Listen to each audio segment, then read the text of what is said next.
Howdy, everybody. Welcome to the Brother Sister Show, a family owned and operated podcast where two siblings keep in touch by talking about movies. This week, we're back at the movies, and we are talking about Scream. I don't know what order we're doing, but I'm just going to say Scream and the 355. Before we get to that, how are you doing? It's been a weird few weeks. It has been a weird start for sure to the year, but school's starting soon, so I think by the time this comes out, oh no, the following day will be my first day back at school, so just getting ready to do that. It's the final one, the last semester. Oh yeah, that I'll ever do. I'm not going back to college. I'm done with school. Yeah, I tried it just because it was, the thing that people do, but I just did one class and I was like, yeah, this isn't for me. I forgot that you did. Honestly, I forget too. Excited to be done with it. But what's up with you? What's new? Randy he's been sick. He's fine. But and I'm surprised this hasn't happened earlier because I feel like dogs just like always have something wrong with them. Like I feel like they're always like having, trigger warning for gross stuff, but I feel like they're always, having diarrhea or throwing up all the time. Doesn't that feel like it's like a thing that they do? Yeah, just because they eat a bunch of shit. They just eat shit and throw it up. Yeah, and like Randy like literally eats shit.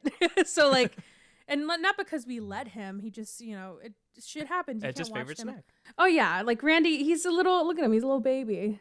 So he gets into stuff. He eats every time I show him somewhere or to somebody, they're like, he looks so sad. Kind of does. I don't know why. He looks ashamed. Oh. I think he's tired. He's scrappy. Hungry for more shit scrappy to eat and then to throw it up. But so he's just been diarrheaing. Yeah. Diarrhea-ing, and he has been throwing up. I don't know what happened. Like there's multiple things that could have happened. Like maybe when we took him outside, he might have eaten something. The biggest thing that I've learned is that if they don't change like how they usually act, then it's not that. It's usually, it's just that they have an upset stomach or whatever. And he's been, oh god, the aftermath of Ari just jumping on that bookcase. Yeah, but he's been like acting normal. He just has been going to the door, and it's very cute because now he's 7 months this week, and so he's starting to realize. He looks so angry. He's starting to realize like the rules of the house, and that he has to go outside to go to the restroom, and I knew something was wrong because he kept going to the door, and sometimes he'll just wait there and wait for us to notice that he has to go to the restroom. But this time, because he had an upset stomach, I don't think he could hold it. And so he would just poop at the door. That's funny. Which was kind of cute. I mean, I felt bad, obviously, but... He left the shit at the door. Yeah.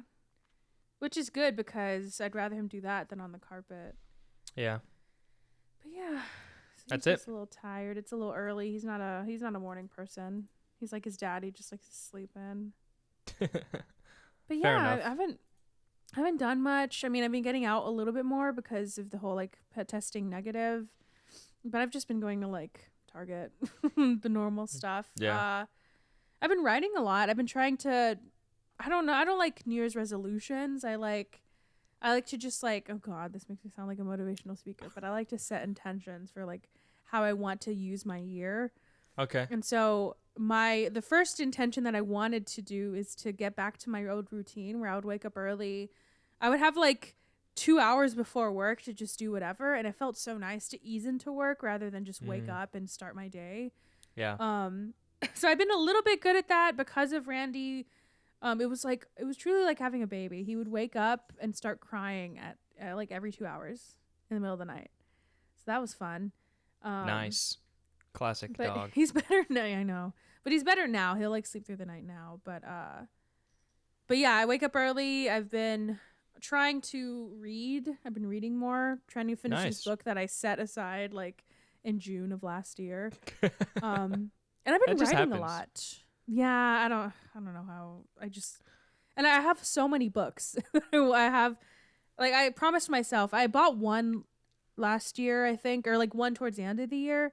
But because I got my friend one for her birthday, and I was like, well, I want to get myself it too. So I promised myself I won't buy any more books until I finish the ones I have. So that's another goal, is I just want to finish the books. I think I can finish one today. Because I used to read I think it used to be the same. I don't know if you still do, but I feel like me, you, and Mom used to read like all the time. And I haven't read in so long. I know Mom still does. Well, yeah, Mom switched to audiobooks just so she can do it while... I know. I always tease her. She's like, I read this book. And I was like, what did you? Or did somebody read it for you? You had someone read it for you. Yeah. No, it's like, I listen...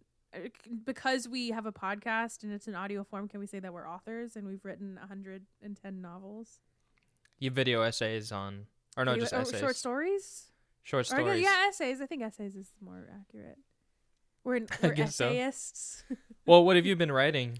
You said that you've been getting back into that. I don't know. It's never been, I don't know. But it's never been easy for me to just write one story. Like I'll have dreams or ideas of like scenes. I think we've talked about this. Yeah. Of just scenes. And so I've just been, before how I used to write those is I would be like, okay, well, if I get to this scene, I have to do a bunch of different work to figure out who these characters are.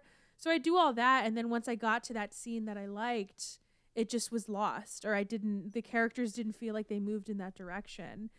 So now I've been allowing myself instead, like, to not have to figure that out right now, just like writing the scene as it is and figuring out who these people are as I write. And so I've just been writing. That's why I'm like, I don't know what they are. They're kind of like just little scenes or short stories. And I kind of just write until it feels like I've hit a dead end. And then I go on to the next one. And I just like, at least for now, I just want to practice the art of just writing all the time. Yeah. And then by the time I'm like, hopefully in a few months or something, I'll be ready to either go back to the scenes I wrote or just write something fully. But yeah, just writing that mostly. That's a good idea. Especially because for Christmas, I asked Sebastian if he can get me a pen for my iPad. And I have this one, like, it looks like it's like a notebook. So I'd like write. Oh, yeah. That's cool. But yeah. Because I used to type them and I didn't like that. And I used to write notebooks, but I was like, I don't want to buy new notebooks every fucking time. But yeah. That's what I've been up to. I'm trying to think of anything else. Okay. I have another holy shit. I was going to say hobby. That is like kind of an unhinged. It feels unhinged just because of Hereditary, but I've been making miniatures. Oh, okay. Yeah. I haven't seen any of these. I keep forgetting to bring them, but maybe I'll post in the Discord. If people want to see that. But it's not, I don't feel like the mom in Hereditary just yet because I don't make them from scratch. Well, I guess I kind of do, but not from my own brain. I bought from Hobby Lobby a like miniature set where it gives you like everything you need, all the instructions to make it, and it's so fucking hard. Is it like rewarding though? Like once you finish it, you're like, yeah, hell yeah.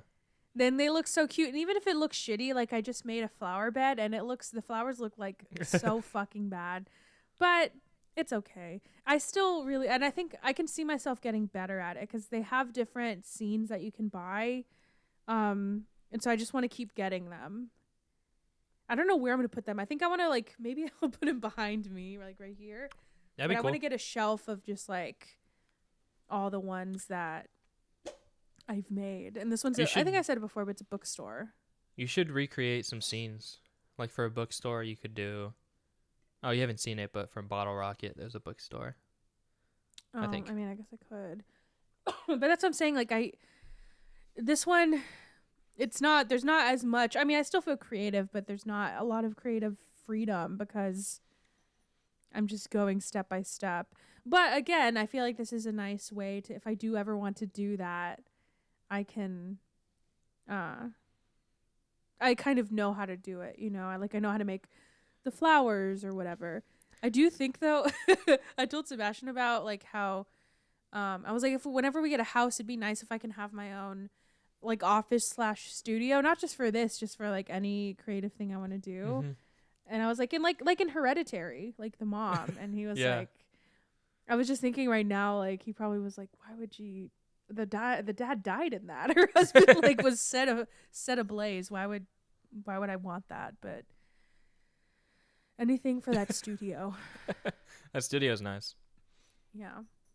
But yeah, that's what I've been up to. It just, like I said, it just feels unhinged to tell people that I'm making a miniature scene. They're like, are you okay? I don't know. Yeah, it's not like a common hobby, but I don't think No. it's unhinged yet unless you start seeing like dead people in your room. It'll be unhinged when I make everybody like their exact apartment for Christmas next year, and you're like, you've never been, or their exact house, and they're like, you've never been in my house before. And it's like that'll be unhinged. Perfect model. Yeah. Like even like the trash, it's like has all of the trash items. I was gonna say I'll send it to you in Seattle, and it'll have like a shirt that you put on your chair and that you put yesterday. I noticed in episode 110 of the podcast.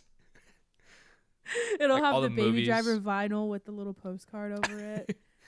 Yeah. I'd have to get a little a magnifying thing to be that detailed. Oh, yeah. But with that those would be little fun glasses. to learn how to do that though. Yeah. I did make glasses yesterday. That's cool. Little glasses to put on top of a book. What is it? Is it like cardboard? Is it like plastic? What? Like it's the like miniatures. a mixed medium. Okay. That's where we're going to stop. It's like it has like wires, paper, little like wooden blocks. Like it has a bunch of stuff. Okay. I didn't know if it was like just plastic or. It depends. That's cool.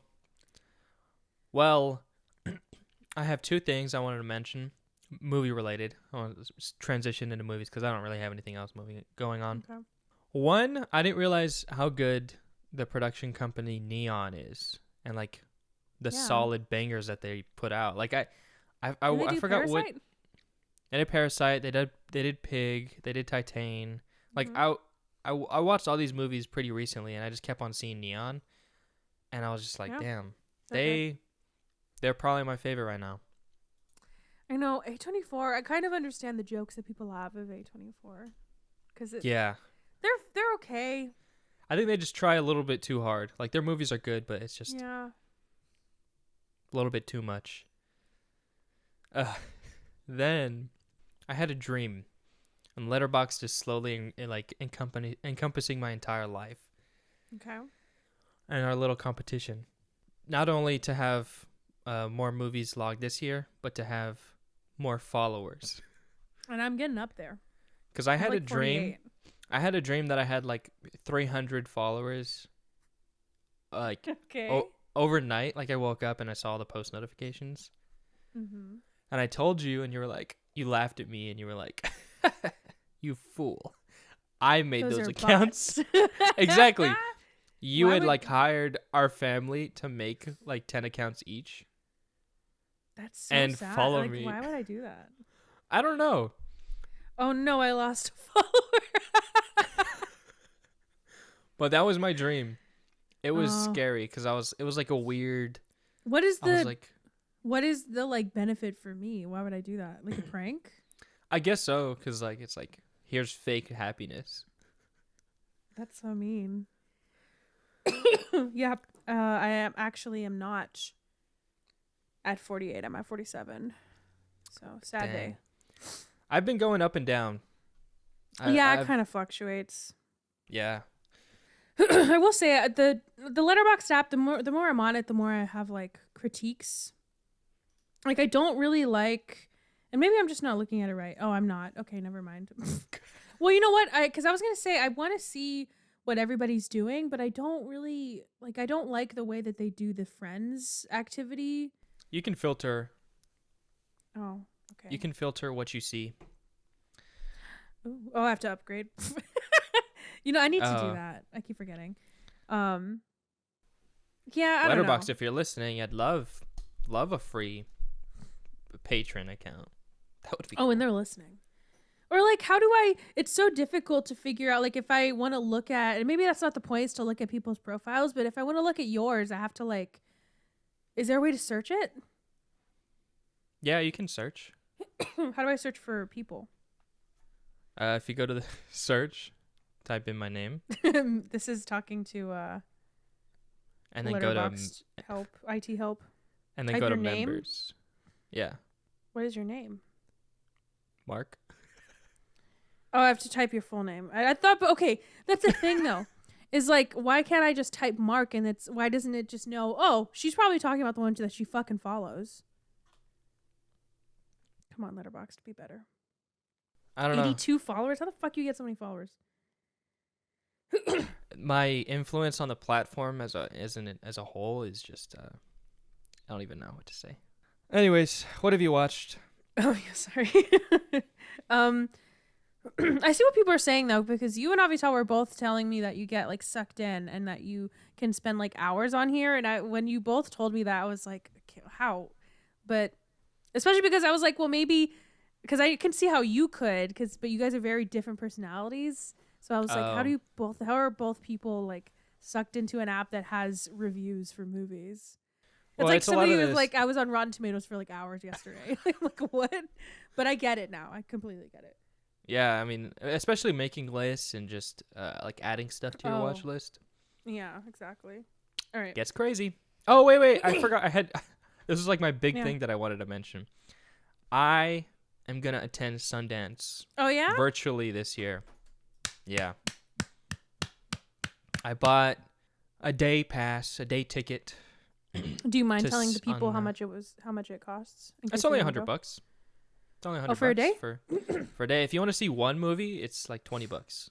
Oh. A little bit. It's like a RPX or D-Box ticket. Oh, interesting. Okay. Or like IMAX. So yeah. But you just get to see a movie from a film festival. And I think the day pass comes with, you can see all the shorts, and you can see you get 4 tickets for like feature films. And you can go to like all the events that day. So what are you eyeballing? So I have 2 tickets already. One called God's Country. Oh, that sounds so familiar. Oh, you have 2 tickets already? Yeah, you can just like book them already. And then the other one is called Watcher. I don't know anything about them. I just want to go see it. Ooh. I wanted to do, because they're doing... God's Country sounds good. They're doing second screenings for The Worst Person in the World, but it's stacked. And the other 2 tickets that I have, I was doing that while I was waiting to record. But yeah, I'm very excited, so I'm going to have a lot of synopses for both. A lot of short films logged. Oh, fuck you. And a lot of movies logged. All 4. That's cool. I'm excited for you.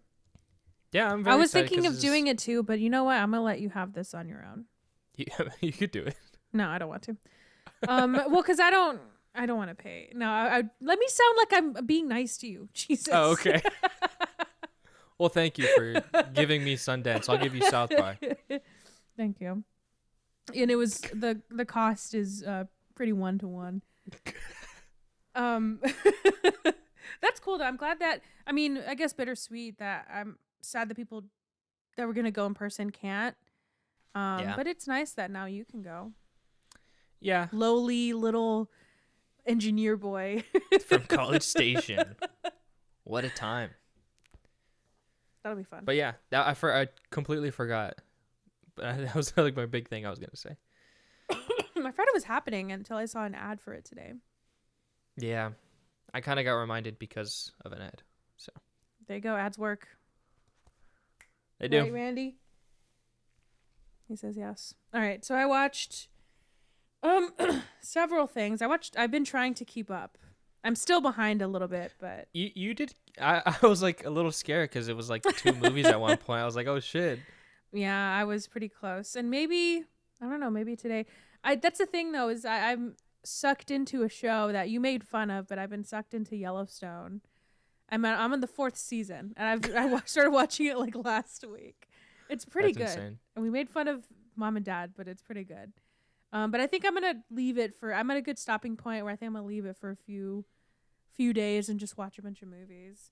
But and that's the thing. I don't know if you've noticed this, but when you go on streaming services, at least me, I feel like so picky. Like I don't want to watch a lot of things on there. Yeah. So it's hard to pick something. It is, but sometimes I just gotta bite the bullet and just like, okay, this has been on my watch list for so long. I'm just gonna do it.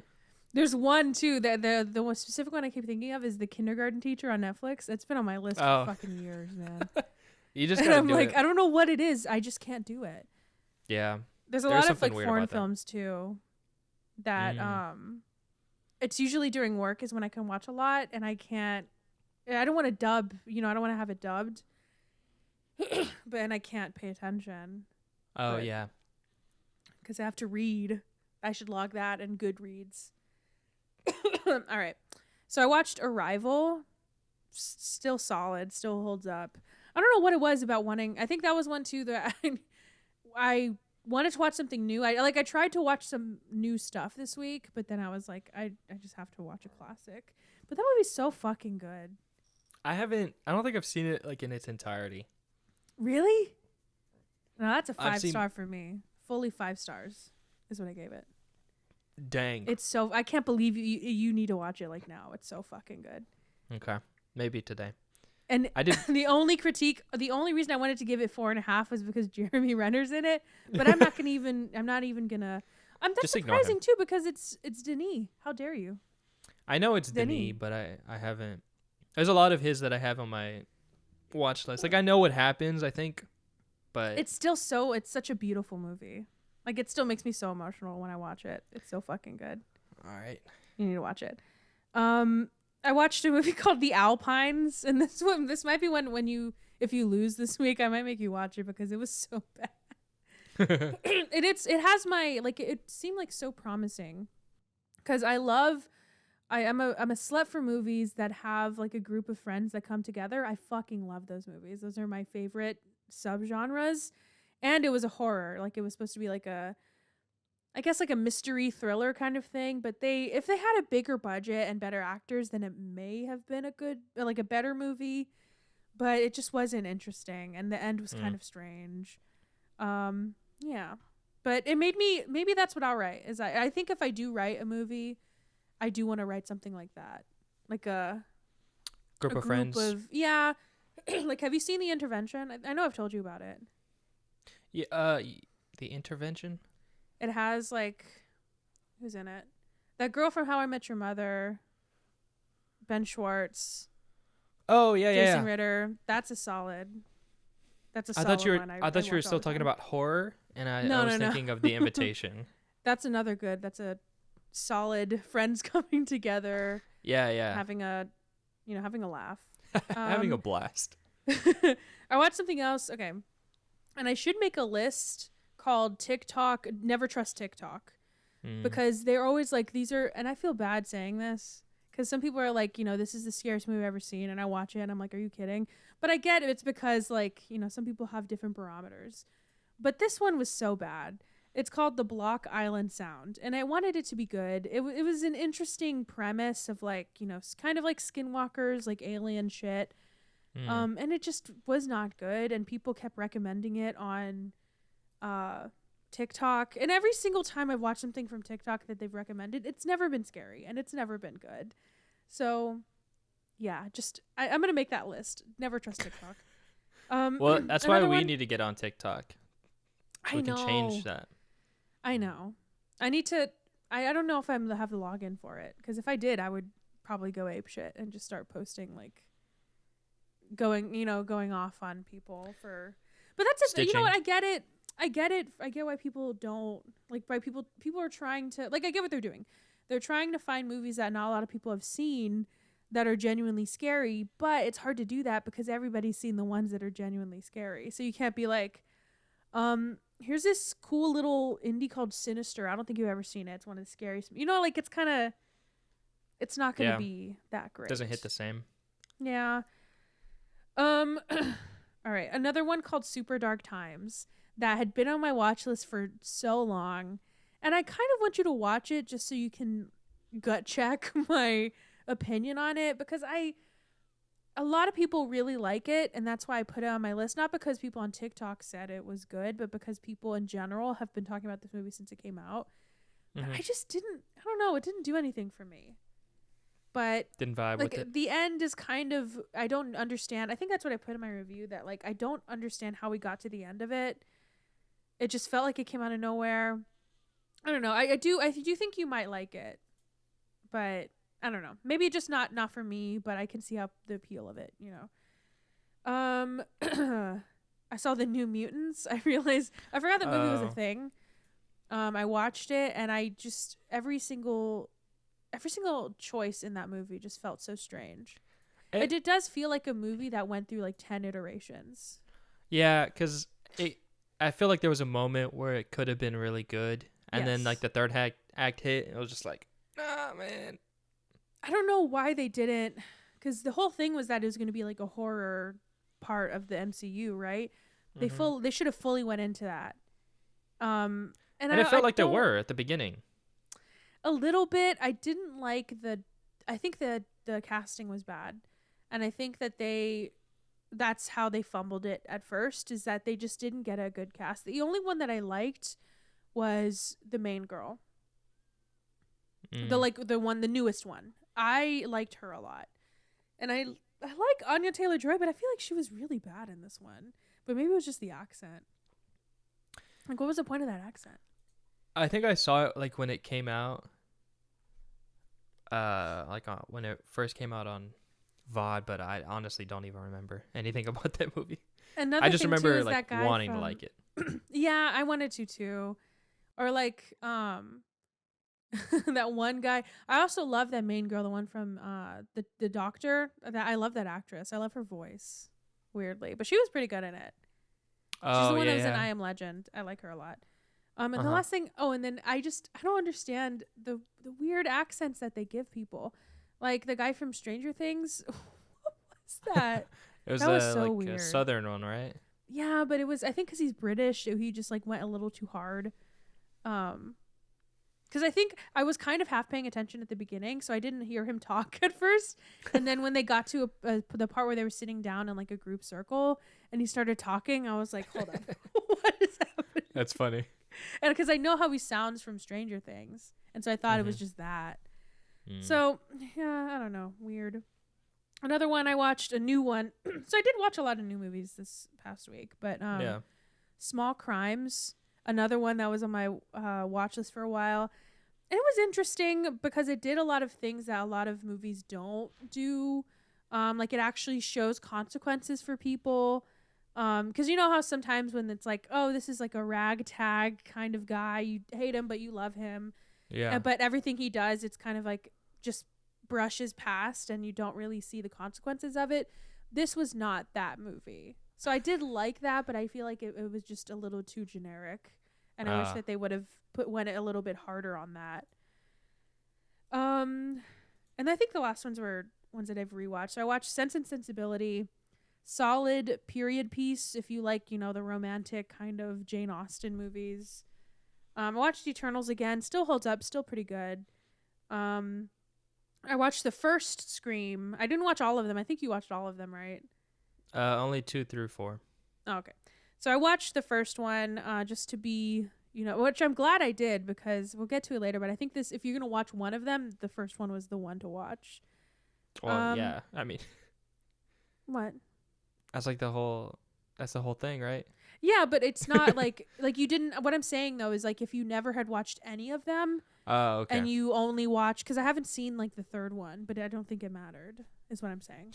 Yeah, just like small Easter eggs, but yeah. I watched Split for the like 5th time. Still pretty solid. I see the issues with it now. Pride and Prejudice. I just felt like watching it again because I needed some. I think that's when Randy was sick, and I was like, I need some warmth. And I fucking love that movie. VHS Viral, which was the only VHS I'd never seen. And I wish I would stayed that way because it was like incredibly bad. But even worse than that somehow. And sorry, I've spent a lot of time on my movies, but No, it's fine. Fantastic Beasts: The Crimes of Grindelwald. I didn't realize I had never seen this one. And so really? Yeah, because I think I just the first one I didn't care that much about it. And I knew that J.K. Rowling was writing this one again, and I was like, she couldn't write another story to save her fucking life. And so I just didn't want to watch it when it came out. I wasn't interested. Watched it this week, and holy shit, that I can't believe nobody has told me how bad of a movie that is. It's like, pretty bad. And I told Sebastian because he was like, why are you watching a Harry Potter movie without me? And I was like, I think I saved you from a lot of heartbreak because holy shit. I told him that's like one of the worst movies I've ever seen, I think. And he was like, really? And I said, yeah. The only joy I ever felt was hearing the song, the Hogwarts theme. That's the only joy I felt in that movie. The rest of it was so fucking stupid. Kayla was watching it, or we watched the other one, Where to Find Them. That's why I realized I'd never seen the second one. Yeah, I fell asleep, so I didn't log it. I fell asleep hard. Have you seen it before though? Yeah, I think that final act is fucking. It's so strange. I think I saw it in the theater, but I don't even remember it. It was so bad, and it kind of made me angry. It made me so angry about like. You should make a list. Doing. I have a list of like worst movies I've ever seen. Oh, okay, maybe. That's. I started making lists of like what we talked about last week. I don't know if you saw, but like just movies, just different things that I like. But yeah, I don't know if I can go too in depth. Yeah, features. The first one is features my favorite love stories. So there's a lot of movies that even if they're romances or not, they have like little parts of romances that I just love.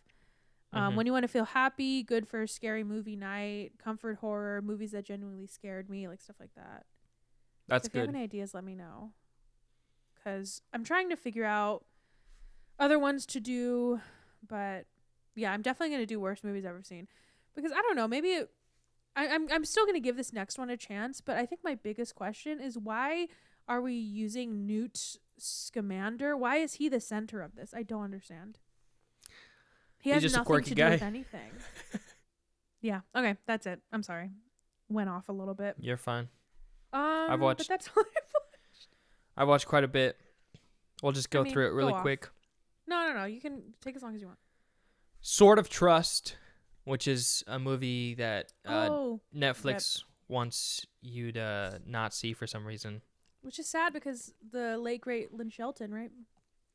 Yeah, she directed it and stars in it as well. A funny premise. It's like a really funny movie. It's like the sword that one of the characters gets is from her grandfather, and it's supposedly evidence that the South won the Civil War. And so they just like try to sell it. It's funny. Definitely recommend to watch it. And watch any of Lynn Shelton's movies because they're really good. She was a really good director. Gone Too Soon. Then I watched Blade Runner, the original. Oh, yeah. Please tell me about this because you had like it felt like you had like a crisis. Yeah, because I was like, I've heard so much. Like, I heard that this is like one of the greatest sci-fi films of all time. Just didn't do it for me. I know there's like 9 billion cuts. I think there's 7. But the one I watched was the final cut on Netflix. I just thought it was like okay. I could not stop seeing like fantastic raving reviews that I just didn't fit with me, and it's just that weird. Like it's a classic, but I totally get what it's done for the genre of sci-fi as far as like visuals. Well, that's what I texted because you texted me and you're like, "Have you seen it?" Because I'm scared. I felt like that. I did feel scared because I was like, "Is this how? Am I wrong?" No, I know the exact feeling. And that's why I don't like to watch old movies, because I know I'm gonna have like differing opinions. I fell asleep during Godfather 2, and that's supposed to be the best one. So I mean, yeah. I'm gonna watch it one day, but like, I don't know. I get what you are saying though, especially because it has like Harrison Ford. It's like such a big movie of the time that you want to, it's amazing and you want to love it, but then you're like, that's it. Yeah, So I get it. No, I completely understand. It took way too long to get to like the interesting sci-fi themes of like creation and then you will not like Blade Runner, or humanity. you'll not like the newer one. I didn't, but like I said, it took way too long to get there, and there's like a really weird scene that is very divisive for no reason. I think like I read a couple of posts on Reddit and a bunch of different platforms. It's where I'm not gonna watch it. You can spoil it. Harrison Ford's character corners this woman and sort of like, oh great. He's like, kiss me. Like kind of forcing himself on her. And how romantic. they don't show anything further than that. Like they do make out, and he's like, he says this weird line where I could be very wrong, but he says like, wait, no, I think this is a different movie. Are you talking about Rocky? Yeah, there's a very similar scene in Rocky. It's kind of like that scene. I read your review. I thought you were accidentally talking. Oh, see what sign of the times. There you go. Yeah. Okay. Yeah, it's very similar, actually. Now that I think of it, where he has his arms like around her. I mean, if you think about it, though, I don't know. You don't watch a lot of romantic movies, though, right? Or like a lot of like classically romantic ones. Yeah, definitely not. You don't. So, no. If you start to watch movies, if you start to watch more movies like that are kind of marketed towards women and are supposed to be, romantic, it still has a little bit of that. It's not that egregious where he's like literally backing a woman into a corner and like being like, just kiss me or I'm gonna beat you up. It's not like, or, not that implication of that. But it is a little bit more subtle now. Like if you watch a movie, actually Harrison Ford is in it, called Age of Adeline.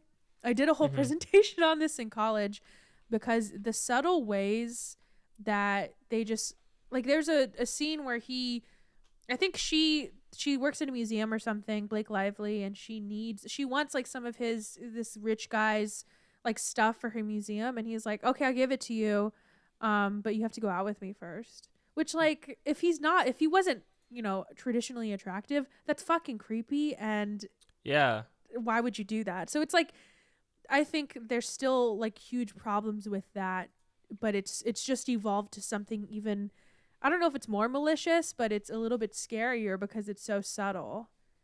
But sorry, TED Talk for another day. Yeah, it was just weird. Like it felt like whatever. It's Ridley Scott, right? Whatever he was trying to say could have been a different way. It was Ridley Scott. Yeah. Well, he made The Last Duel, so I mean, I think it's all forgiven. Yeah. Eyes of Tammy Faye, I watched. Is it okay? I need to know. How much did you love it? I thought it was good. I didn't like solid. Absolutely love it. I thought it was. But it's better than the trailer makes it seem, I feel like. Yeah, for sure. It's a solid biopic. I like too that it doesn't make her feel like I still understand what, like, she doesn't seem like a very what's the word?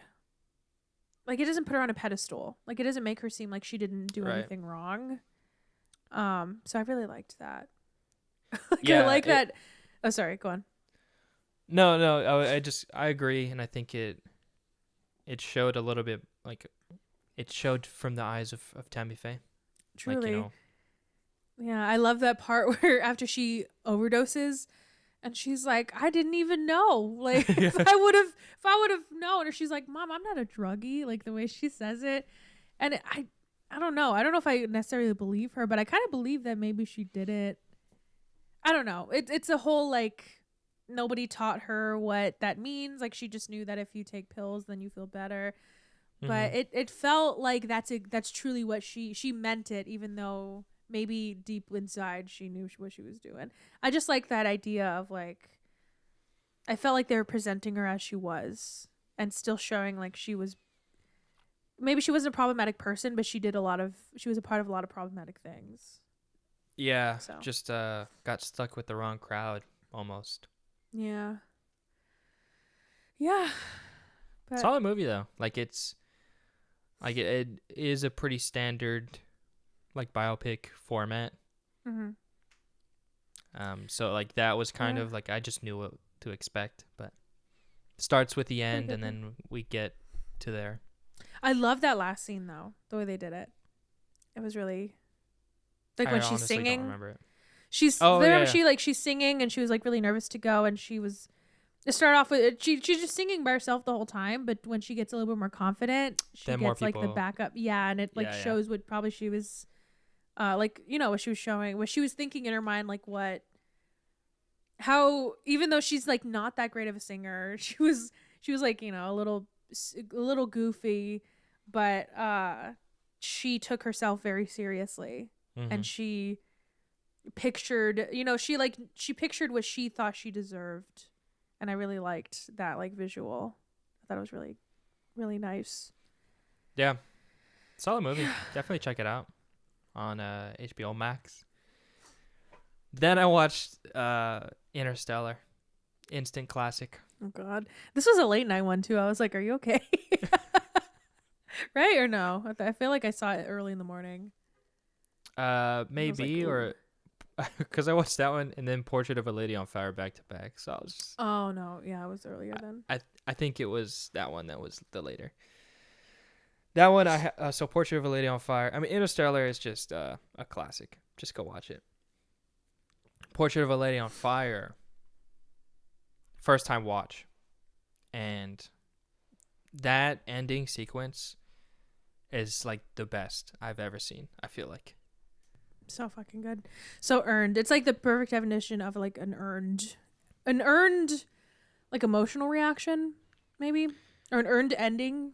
Because a lot of movies just do that without actually like building up what that scene actually means. And this movie did that perfectly.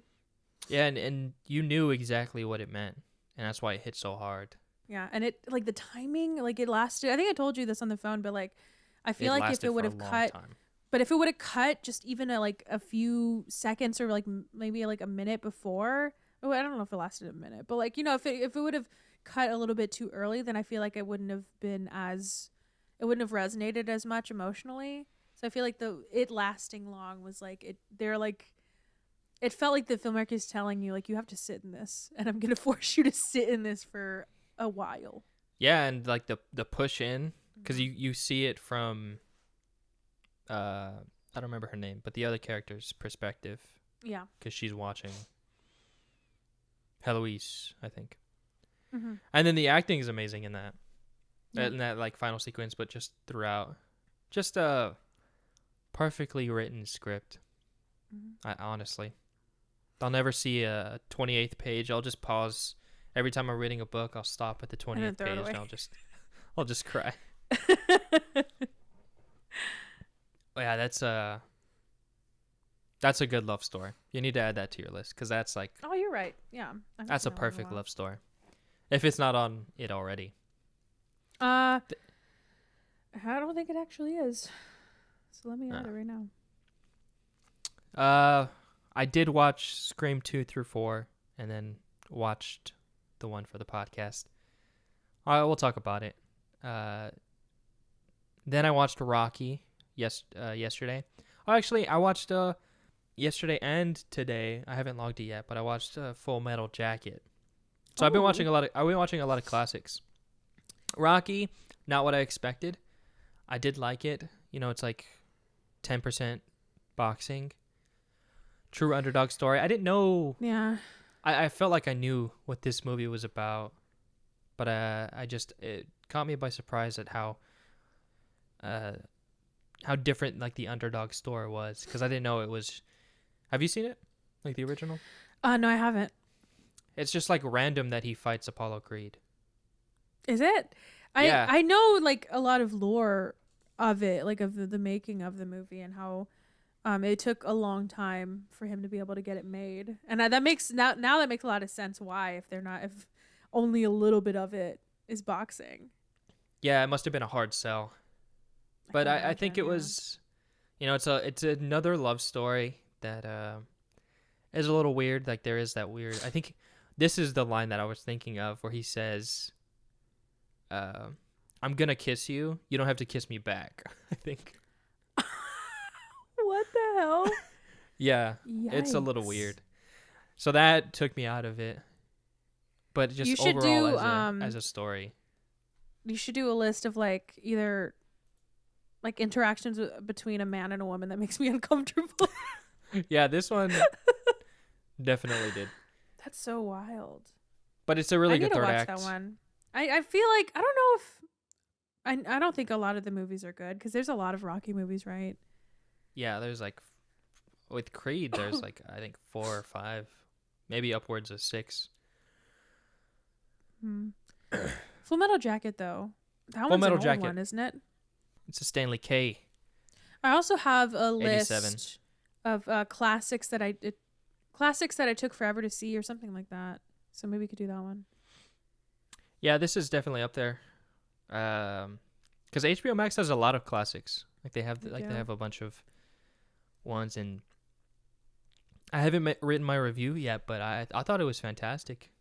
Definite classic in the way it captures what war is. It follows like a troop from basic all the way to like the actual war, and it's it's good. I liked it.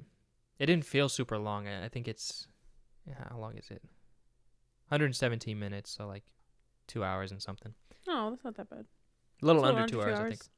But I thought it was definitely well made. I see like the technical aspect of it. I really liked.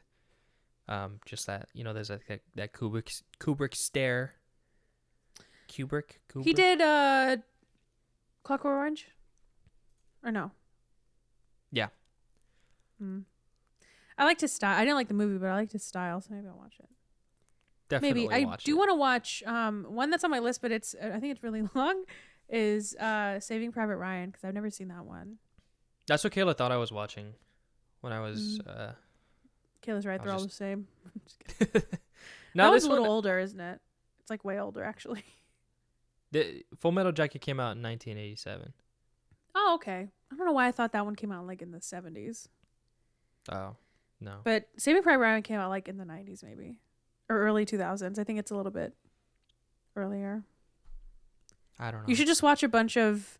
Do you ever get the inkling, or I don't know if inkling is the word, but do you ever get like the urge to just watch like one type of movie for like a week?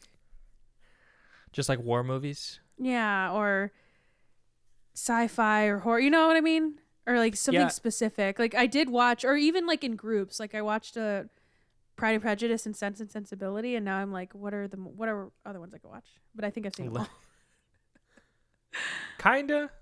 Movies about like last episode was Spencer and the Lost Daughter, so it was about women and their like societal like roles. The horrors of being a woman is what I call it. Yeah, pretty much. And then this week, Girl Boss.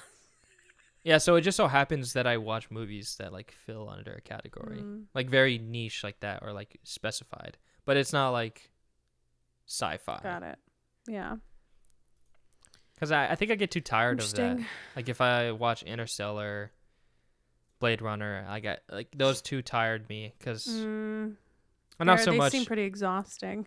Not so much Blade Runner, but like the thoughts of mean. Interstellar. It's just like, well, another high-profile movie I watched, which will transition into Family Tree, which was Reminiscence. Reminiscence. Hilarious. How bad was it? It was pretty bad. I think I gave it 2 stars. It's an interesting concept, just poorly executed. And I don't know. I just didn't care for it. The idea of like revisiting your memories has been done before and then done better. Like in Watchmen, the mini series or the series. Harry Potter. Oh, Harry Potter. Yeah, the way they did it was just so cheesy because it was like in this weird I mean, you could see it in the trailers. It's like this weird strings that are lighting up to show what's happening. Not done well. It just doesn't look cool. It's so cheesy. I've seen it so many times. It just looks so cheesy. It was just dumb. I didn't like it. Okay. All right, ready? Yeah. My person is Oscar Isaac. Hugh Jackman. It's kind of easy. Right. 5 minutes on the clock. Let's go. Okay, I'll just say it, but I'm scared. Okay. I think we had the same one. Yeah. Do you want to say it? Hugh Jackman is in X-Men Apocalypse. Yeah. He's in every one of them. What do you mean, what is he if he's in it? I didn't know he was in it. Where is he? Why would he not be in it? Isn't he in all of them? I guess so, but I just don't remember him in it. Like, he doesn't have a big role, I don't remember the movie at all.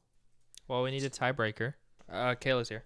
Kayla, can you give us an actor or actress? Selena Gomez. Selena Gomez. How old is she, Randy? I wrote down so wrong. I wrote down a number and then I got scared and I crossed it out, but then I wrote the same number. Well, I put 29. Oh, I put 32. Oh, is she in her 30s? I would be shocked if she's in her 30s. Oh, you hit it on the nail. She's 29. 29? Bitch. Actually, you know what? Have you seen Pride and Prejudice? No. You should watch that. It's a good one. I think you'll like it. I'm going to introduce you. It's on HBO Max. Okay. I have to introduce you to, like, I don't know any bad movies that I want you to watch, so I want to introduce you to some that you might like. Oh, okay. Because you don't seem like somebody that likes a romantic, like, period piece movie. Little Women was okay. This one's better. Then this one's, like, even earlier, maybe. Okay. Fair enough. Well, let's hit the break. When we get back, we're talking the 355 and Scream.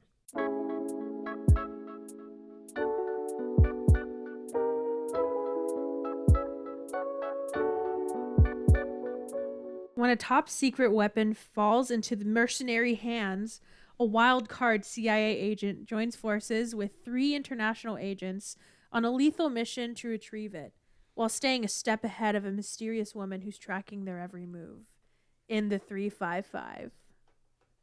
Directed by Simon Kinberg, notably the director of The Dark Phoenix. Written by Teresa Rebeck and Simon Kinberg, starring Jessica Chastain, Penelope Cruz, and Bing Bing Fan. And X-Men Apocalypse. Yep. Wow. So, critics gave it a 4.7 out of 10 on IMDb. Yikes. 26% on Rotten Tomatoes. Yep. And on Letterboxd, it has an average of a 2.4 stars. I think I gave it a little under that. I gave it 2 stars. I don't remember what I gave it. You gave it 2. Oh, okay. And my review was the first half was boring and predictable. The last half was just I was distracted by the obvious and terrible attempt to green screen in one of the main characters. Yeah, that was weird. Truly, I told Sebastian when we walked out, I was like, why is that actress like super famous in, you know, wherever she's from? Because why would they have her in the movie if she was in none of the scenes? And he was like, what do you mean? I said she was never in a scene with them. A single one. She was green screened. And it was so obvious. Yeah, it was not good. It was so bad. She's also in X-Men Days of Future Past. It was very obvious and it was distracting, especially at the end where they all get together in like the porch or the sidewalk. Oh, I noticed it whenever she was giving them the drive, like she was sitting at her desk. It was pretty obvious, but I was like, oh, maybe they did reshoots or something, because I've noticed that before in some movies, and I was like, oh, okay, whatever. Yeah. But truly, in every single scene, she was not there, and it was so. And I get it because it's hard to replicate the lighting, so I get why it looked so bad. And in some scenes, it was fine, like the scene where they're, where they come back and they're like threatening everybody's family. Like she looked decent in that one. But holy shit, it was so bad. But anyways, let's start from the beginning. Man, I'm so sad. I took notes throughout this movie because I was like compelled to just write down every thought in my brain. Well, yeah, because there were like 3 people in the theater. Yeah, I will say, so the movie was terrible, but I had a good experience. We went at 11:30, which we've never been this early on a weekend. And so I was surprised when we got there, and it's like a draft house. Well, you've been, but it's like a draft house where they, you order food, and they bring it out, whatever. And this time they had brunch, and so it was different selections. And Sebastian and I were kind of nervous because we were like, I don't know if it'll taste like hotel food, But surprisingly, it was so fucking good. So Sebastian got a breakfast sandwich, and they give him so much food because sometimes like it'll be expensive, but they give you like nothing that'll fill you up. But they gave him too many potatoes. It was weird. I had French toast sticks, and they were so good. The bacon was like out of this world, so fucking good. Nice. So that experience was good, and then the movie happened. And it was fine. The people behind us, they were pretty funny. There was like, they showed the trailer to Jackass, and it was like kind of, I told Sebastian it'd probably be older people, and it was, because we're going so early on a Saturday. And they, after the Jackass trailer happened, the lady was like laughing. And she was like, I think the guy that was with her was either her son or maybe her husband or something, because he was like, I thought you don't like movies like that. And she was like, oh, I'm not going to see it, but that's just funny. That trailer was funny. I keep seeing the Moonfall one. I'm assuming you saw that one too. That movie is so fucking stupid. That'll be the next penance one, is that you have to go and see it in theaters. Yeah. But I was telling Sebastian that I was like, how much... I was like, even if I got paid $1 million for that movie, I'd still do it. Oh yeah, I would do. I was like, honestly, if I got paid like 1,000 or like a couple thousand, I'd still probably do it. I do any movie, honestly. Yeah, and Sebastian was like, I mean, you get to be in a movie with Halle Berry. I was like, yeah, truly. True. But it's also like the same dude who's like, who tells everyone that the moon's out of orbit, who finds out. He also does the same in Game of Thrones, which is funny. Oh. He's like the one who brings the news to everyone. That shit's going down. I forgot. They showed him the script and he's like, I know it. You don't have to tell me. Like, that's a funny thing to be typecast as. Just the bearer of bad news. The bearer of bad news. That is funny. He should have, maybe they wanted to get him for Don't Look Up, and he was like, I already got the same gig, so I can't. This one, the moon is falling. I'm two doors down doing Moonfall. 2 doors down. And you know what, too? For that trailer, we're just going to spend the whole time talking about the trailers because they're more interesting. But, so the first time when we saw that trailer, we saw the trailer when we went to go see Scream, and then this time, and I paid attention because I thought, for some reason, because I saw the guy from Hunger Games and I didn't fully see his face. And at the end, they say it shows like Charlie Plumber was like one of the titles. And I thought when we saw it during Scream, I thought it said Christopher Plummer. Rest in peace. He recently died. And I was like, how dare they fucking make this his last movie that we see? But it's not. It's some other person. But just either got way, for that no was... reason. Yeah, truly. And I thought it to myself, too. And then they showed it, and I started laughing, and Sebastian was like... That's funny. That's why. But anyways, I don't remember the other trailers that we saw, but I know it was Jackass and Moonfall. There was some other ones, too, but... I went by myself. Kayla didn't want to see it. She didn't want to see girl bossing it up? No, I mean, I don't blame her. This is like boilerplate. Yeah. Movie. I mean, I read the synopsis. Yeah. Well, I guess we can get into the movie. So the first thing that I wrote down, that I remember writing down, is that the whole like dynamic between Jessica Chastain and Sebastian Stan was just very annoying to me from the very beginning. It felt like they had broken up. Like, I don't know if this is like what happened. But it felt like they were together. They broke up, and then I was so confused because like, okay, why are they getting back together, Or then I was like, okay, am I dumb? Like, have they always been together? They didn't really explain it. I'm assuming that it's either they've been together, they just broke up, or it was like a will they, won't they. Like, they both know they want to be together, but then they just, like, don't do it for some reason. But then, yeah, I was just like, I hope, I kind of knew that he wasn't gonna be in the full movie. Because I was like, if this lasts the whole time, this is going to be so fucking annoying. Like, I'm already exhausted by the whole dynamic, I think is what I wrote. But then I knew, like, instantly, whenever he kept talking about, like, them, I was like, oh, he's the bad guy. He's going to end up working for the bad guy. I already know it. Yeah, you could see it from a mile away. Exactly. And, another joke that I wrote down was that little drive thing, it looked like what they give you at Peter Piper's to show you, like, so that beeps when your stuff is ready. Yeah. So I told Sebastian, why didn't they do the trade-off at a Peter Piper's? Because that is, like, indistinguishable. It was so easy to try to trade it off. Meet me at Cheesecake Factory. I'm just so tired. Ready.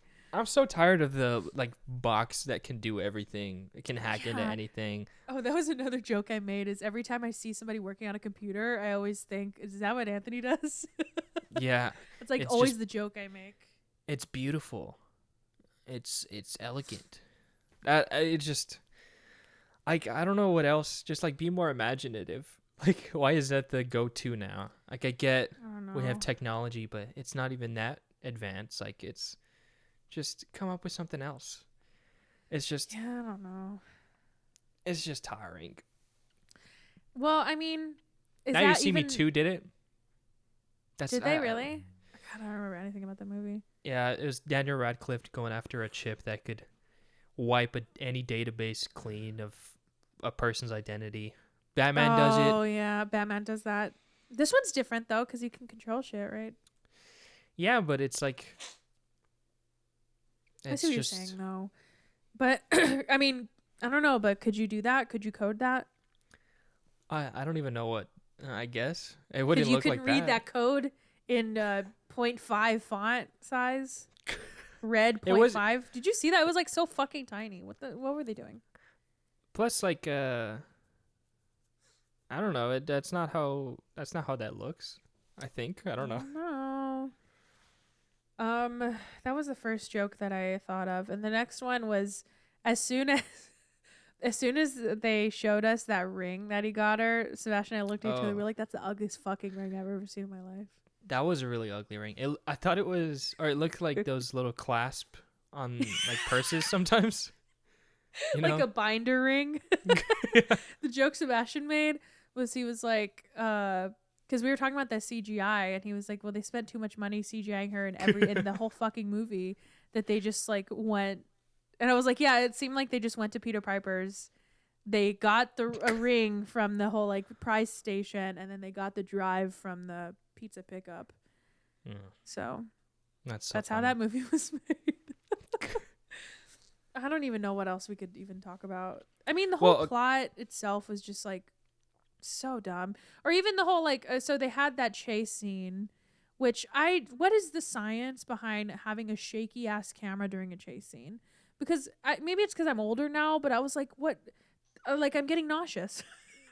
What has happened? Like, why the camera does not need to also be running? We understand that they're running and that this is a dire situation. Well, it's like that immersive experience. You want to feel like you're a part of it.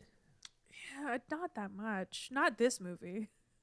I don't need to be running behind Diane Kruger, whatever her name is. There was so there's a couple of chase sequences. I don't know if this is the one you're talking about, but some of the blocking was hilarious in the pier scene where the dude takes off with the drive and he's, like, on a boat.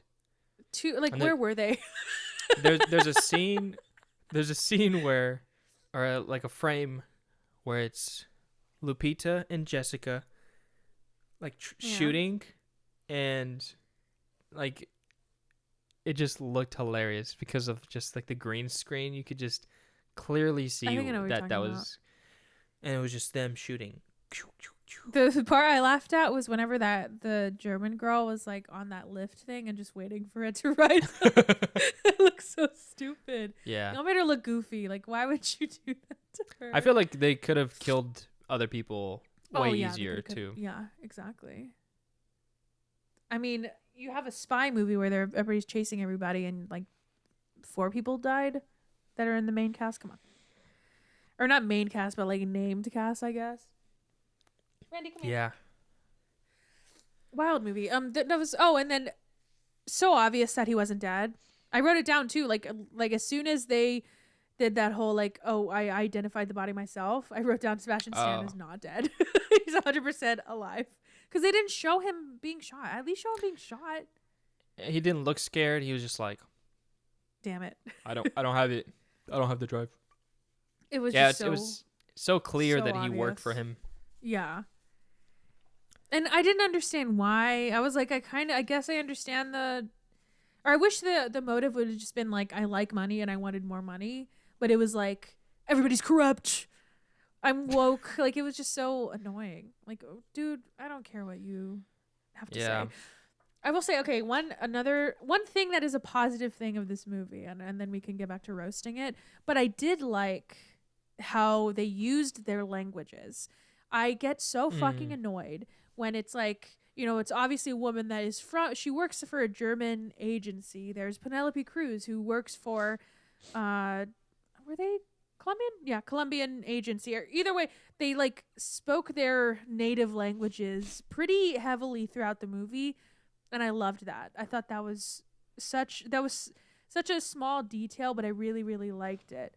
Well, at first I think I told Sebastian whenever the scene happened of them speaking like German to each other, Sebastian was like, why didn't they do this for the Spanish? Because at the beginning, whenever Penelope Cruz first shows up, they're speaking English. But then when they speak Spanish, whenever she's talking to her family. Yeah. Or no, at the second scene, we see her with that other guy, the guy that eventually died. They were speaking Spanish. Oh, okay. But the first scene together, they're speaking English, and Sebastian was like, what's happening? He's like, why don't they let them speak in their native language? But then they did. So it was like, I don't know what the whole first scene was about. But we liked that a lot. I also like the detail of Penelope Cruz whenever they are walking to like give the drive to somebody and he gets shot, she yells help in Spanish first, and then she says help because they're in Paris. So like, obviously, should. I liked that because it felt pretty authentic to like whenever you're in distress that you don't realize you're speaking a different language. Because that's at least from hearing from Sebastian, that's kind of like the bilingual experience of like, he said sometimes there's stuff he can explain to people, or if he tries to explain something to me, but he's like, I can only explain it in Spanish and I don't know how to translate it, because that's kind of how their brain works, I think. So I liked that little detail. It's kind of the only positive thing. The wigs were really bad. But I think they were supposed to be. Yeah. I don't know. The plot just like took us to so many different places too that we didn't need to go. Yeah, there was a Moroccan market that we were at. Oh, that was so annoying. That was hilarious because like people were just dropping down dying and no one noticed. Like, I don't think that's how that works. Yeah, I don't know. Like I get that people are hustling, bustling, but if someone dies, I feel like people would, and like multiple people. Is she just covering up with a blanket too? I did like some of like the when they were in that little like fish market and she used like the ice. Yeah. Oh, I loved that. That was really slick. Dang, she a spy. I like that a lot. Oh, and I was gonna say too, I hate in movies when it's always with women where they'll put just different wigs on them and that'll be their disguise. I usually hate that. But do you remember when like the Diane, or what, I don't know her name. What was the name of the movie? Do you know? Marie. I liked because she's a blonde, but then she put on a brown wig whenever she went to the fish market, and she did look like a different person to me. She looked totally different. So I guess wigs work is what I'm trying to say. I also didn't like the way that Lupita's character was tailing that guy. Like, it was so obvious. She was like, I'm found out. And I'm like, yeah, because you're staring at him like I've so been made. hard. Oh yeah, I've I've been been made. That was so funny. And I just felt like they try to put so many different movies into one. Like that whole scene where they went to the auction. I did think that was smart though, how they did I don't know if it was smart, but like the whole, they gave the drive to the CIA guy, and then shit started going down, and how they kind of did a misdirect of how they thought it was that Asian woman and her, her whole outfit, like how they were the people doing it because they were trying to sell it, and they wanted people to see that it works. I was like, oh, okay, that's kind of interesting. But then it turns out that it was the Mark guy I don't know. It just, that seemed a little complicated, but I feel like that was a good core of like an interesting movie, and they just like didn't stick with that at all. But yeah, I kind of got lost in that. Like after I left, like it came back and I was like, yeah, just telling Kayla it's not good. Like I just didn't feel satisfied by this action. I was like, I want to watch like Atomic Blonde. Yeah. Like you just wanted I wanted to watch another action movie, like spy movie, which I don't think this speaks well. And the theater we went to plays like a before, it's kind of like Draft House where it has just different scenes, and this one was just different action scenes, and they showed the fight from Atomic Blonde.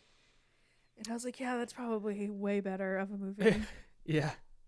Or The Old Guard too. I think the market thing made me think of The Old Guard. Oh, and the ending scene made me think of The Old Guard, when they're all like leaving, and they're like, "We'll be back together."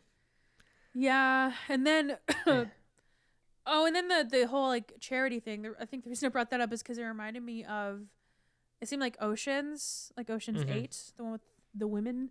The heist, the whole kind like of. Yeah, because of the jewelry shit, and I was like, how did they get all this stuff? How did they get a location? Like, I just didn't understand any of that. I like the team aspect of it, but I didn't. I think they were a good like cast, I don't know why they didn't work together, but it was, I don't know. Okay, so I don't know if you have anything to say before the whole like after they got the drive and they secured it, but then Sebastian Stan like came back. Yeah. So that's when I was like, maybe this movie is not as bad as I thought. Because them killing her boss, like, girl, she does not does she actually care about her boss? Like, that was weird. I think it was like her father figure. Her father figure. I guess, and then killing the boyfriend, like, that was shocking to me. And I told Sebastian, I was like, if they kill her family, this might not be that bad of a movie. But they, of course, they didn't. I don't know. I was like, I told Sebastian, does it make me an asshole to say that, like, I think the movie would have been a little. They add stakes to it, right? Like, that would have been a truly shocking moment. Yeah. It reminded me of Sicario. I haven't seen that one either. Seen it. Oh, okay, never mind. That's another Denis I haven't seen. That's a good one. But like that, I don't know. I just feel like movies should, if it's gonna go there, should fully go there. Yeah, but because that didn't seem realistic to me to like just be like, okay, let him go. The argument is like that was their motivation to want to keep the drive. Yeah, but like after he got the drive, he was gonna be like, just kill him anyways. Oh, I see what you mean. Like the fact that she didn't say like, I want them out of the fucking house and then we will give you the drive. I don't know. That just like I said, just didn't seem realistic to me. But I don't know. Maybe he has a heart. He doesn't want to kill children. But yeah, or at least the husband. Maybe the husband just. That's what I thought. I thought like at least him, but I don't know. I didn't like the end scene either, where the hotel scene. Didn't like that. Oh, like the final fight. Yeah, especially that was another thing that the people behind us made a funny joke where after they were kind of done and Diane Kruger, and they made it so obvious where the way she was standing, I was like, she's gonna get shot, because she was standing and she was the only person in the frame, and the lady was like, oh, she's dead. Because everybody can tell, like, that if you frame it like that, of course she's gonna get shot and she's gonna be fine. And yeah, you could tell that she was gonna get shot. You could tell that Sebastian Stan was gonna get shot by Penelope Cruz. It was just a whole lot of predictable. So predictable. And then the end was like, that end scene. I do like the whole like ice thing. That the fact that the ice was poison. I thought that was interesting. Yeah, I don't think I'd seen that before. I wasted on this movie, but I was like, oh, okay, that's like kind of cool. Hold the ice. The fact that she talked to him for so long, I was like, we don't need this. Just kill him. I do think it's very funny. Oh, Sebastian had a bet where I was like, because I kept saying the 355 and he kept saying the 355, and I was like, what do you think they're gonna say in the movie? That'll be our bet. But he won because they said the 355. Or they said Agent 355 or something. Which, bad number, but whatever. There was one more thing I was going to say, but I forgot. Oh, I think it's very funny. My last critique is that Jessica Chastain was like, I'm not alone anymore. Like, she made a whole big deal to be like, I don't work alone anymore because I'm not alone. And they went outside and she's alone now because they all left each other. And I was like, what was the point of that? Do you think there'll be another one? Was like, see you never. Probably not because it did so terribly. But I think they wanted to leave it open for that.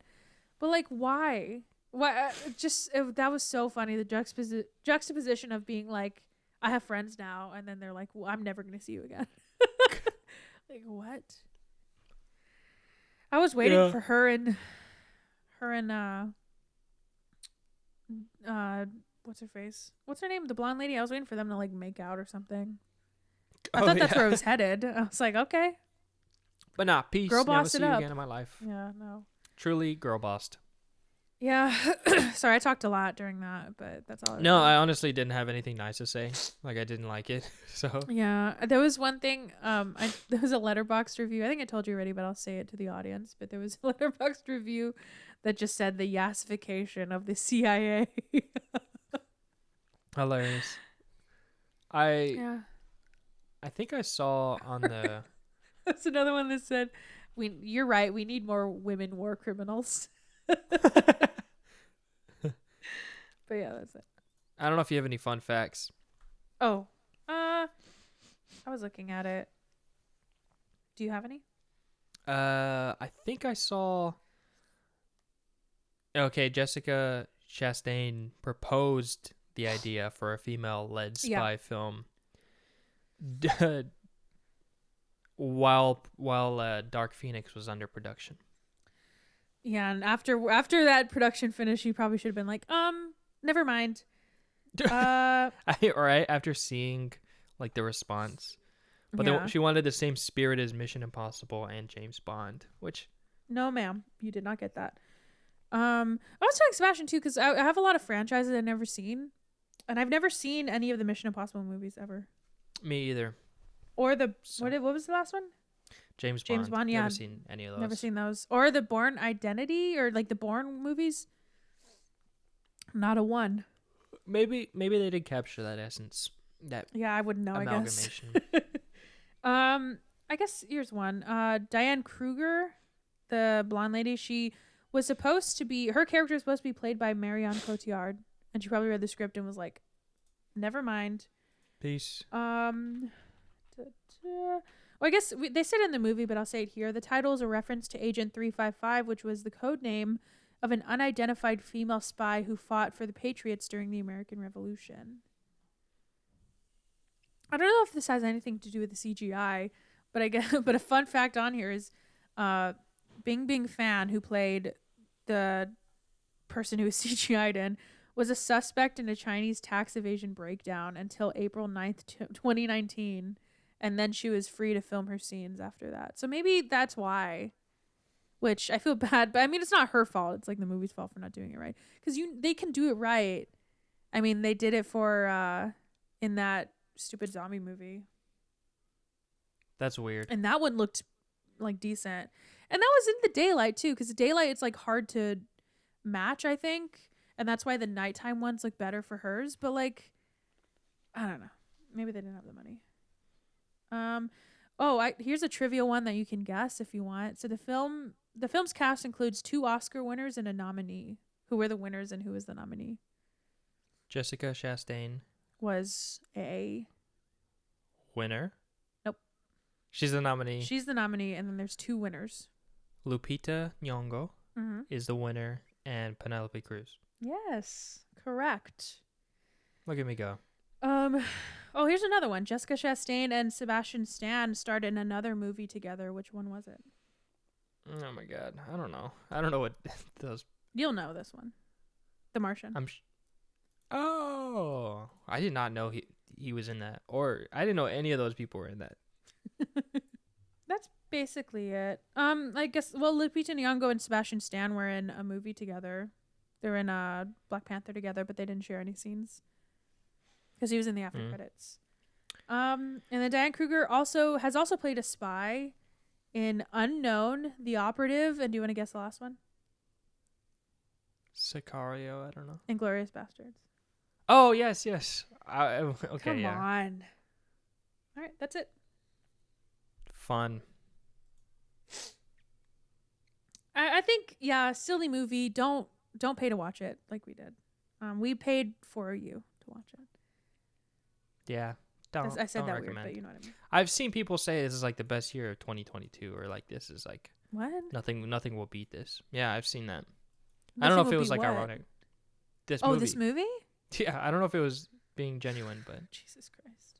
Some people are wild. I want to talk to you. I want to know. Why do you think this? I don't ever want to talk to that person. Oh man, I didn't go for any of them for Scream, and there's a lot. Holy shit. Okay.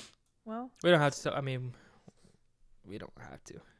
I know. Well, I want to just like, I usually beforehand I'll read them and then I'll like pull the ones that are, fun to talk about. And I didn't do that for Scream, but there's a lot. We'll see. Maybe I'll just pick some random ones. 25 years after the original series of murders in Woodsboro, a new Ghostface emerges, and Sidney Prescott must return to uncover the truth in Scream. Directed by Matt Bettinelli Olpin and Tyler Gillett. Characters created by Kevin Williamson. Written by Stephen James Vanderbilt and Guy Busick. Starring Neve Campbell, Courtney Cox, and David Arquette. Critics gave it a 7.4 out of 10 on IMDb, a 76% on Rotten Tomatoes, and on Letterboxd, it has an average of a 3.7 stars. Before we talk about this movie, I want to say a trailer that I saw before I watched this movie, which was a Foo Fighters movie called Studio 666. Oh, God. Did you see this trailer? Mm-mm. That's so weird. Like a documentary? Kind of. Like, the whole premise is they're writing their 10th album. And so they got to find a place to, like, they're trying to, like, have a retreat, basically. And so they find this house, and the house is, like, haunted. It's, like, a story by Dave Grohl. And, like, it was truly the weirdest trailer I've ever seen. Like, it felt like a film festival movie. And Kayla and I were just like, what is happening? You got to watch the trailer. Like, in a bad way? Yeah, but I think it's, like, intentionally, like very camp. I don't know. I'll send the trailer. Sounds made up. it honestly felt like I had entered into an alternate reality where this movie was like the biggest in the world. It was just really weird. I've truly never heard of that. No, I think we saw Moonfall again. There is, you know what? Have you seen the one that with Sandra Bullock and Channing Tatum? Oh yeah, we saw that trailer too. That one actually looks fun. I wish they wouldn't show Brad Pitt in the trailer though, but that part was really funny. That would have been hilarious. I still think it'll be funny though. He plays like the same character as in Now You See Me Too. Honestly though, I'm here for it because all I remember from that movie is how funny he was in it and how good of a villain he is, like, surprisingly. Yeah. So I'm excited. I love Channing Tatum too, and I haven't seen him in so long. I just keep on seeing that trailer to Dog. Dog? Oh yeah. I don't know. There's always one every year. A fucking dog movie. All right, well, let's get into it. So I watched 2, 3, and 4. I didn't watch the original because I saw that for my Spooktober.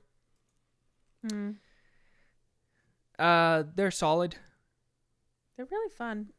Yeah, they're fun. They're like, I like the meta-ness, and so my prediction.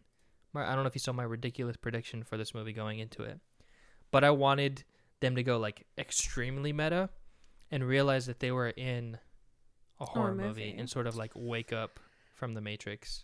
That would have been funny. I think it's a little too much. Maybe. I like that though. I like that idea, but yeah,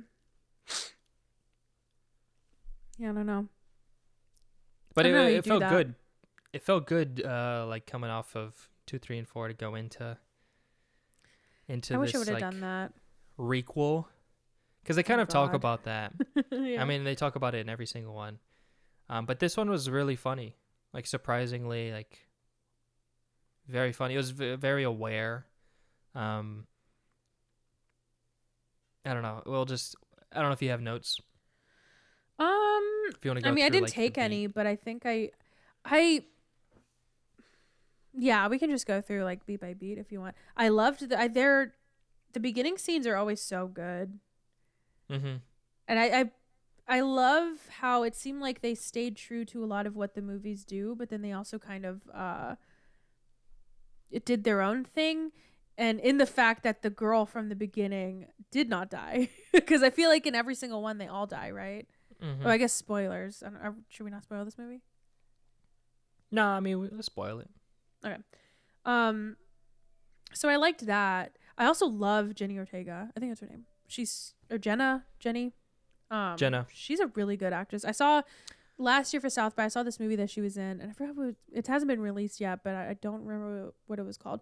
But she was a main character, and she was so fucking good. And she was really good.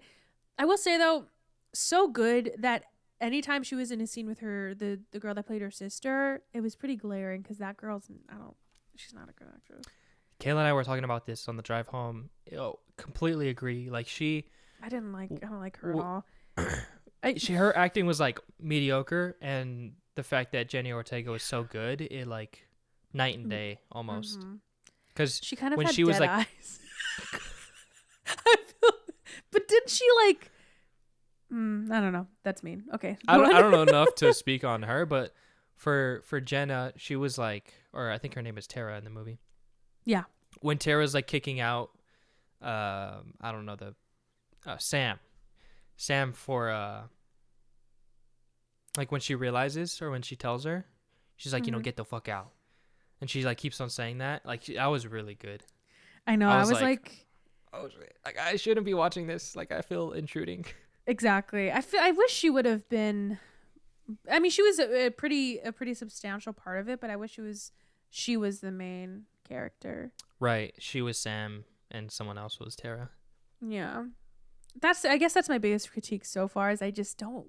And even in The Heights, have you seen In the Heights, right? Did we do it for the movie or for the podcast? We did not do it for the movie. Did we do it for the podcast? I don't remember. No. Oh, but so. Because she's in that movie, and from that movie, Sebastian and I did not like her. Like we didn't think she was that great. But the whole time I kept hearing that fucking song, the In the Heights. No, the Vanessa, like when he was like singing to her, I kept hearing that whenever she was there.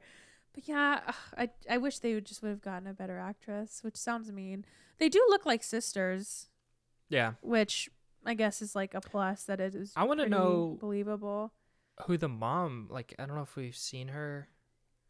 I don't think we ever did, which is surprising because I thought they were gonna do what they did in the first one, which is maybe the misleading thing, where they like how they brought out the dad. Because they thought the dad was the killer, but then it was because they kidnapped him. I thought they were gonna do that, but I'm surprised that they didn't, and I don't know why, but whatever. Or the dad. Wild. I wonder if they would just assume that they died. Oh, maybe. Well, he like took off, right?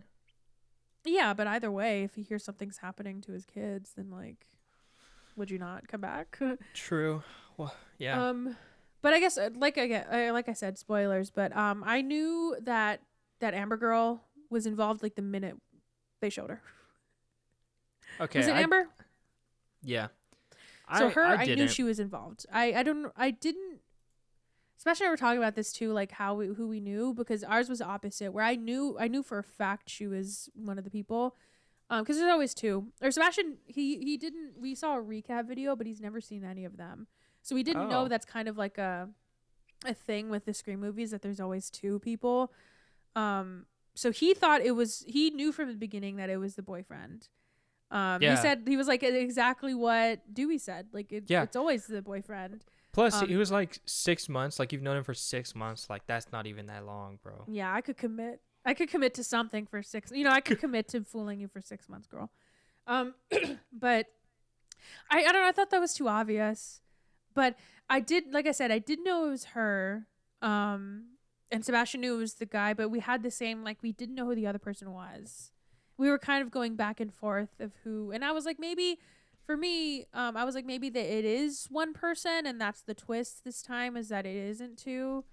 And then, so I will say that I guess that part of it was kind of predictable, but I was still guessing till the very end about like what was going to happen.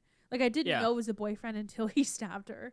So, yeah. I honestly, like, I kind of thought it was the boyfriend, but I didn't want to like commit myself. I was like, I'll just let the movie let me think whatever. Yeah, so exactly. I was like going through everyone, like the Randy's niece and nephew. I was like, it could be them. Yeah. Who knows? Which Randy's my favorite. I loved him.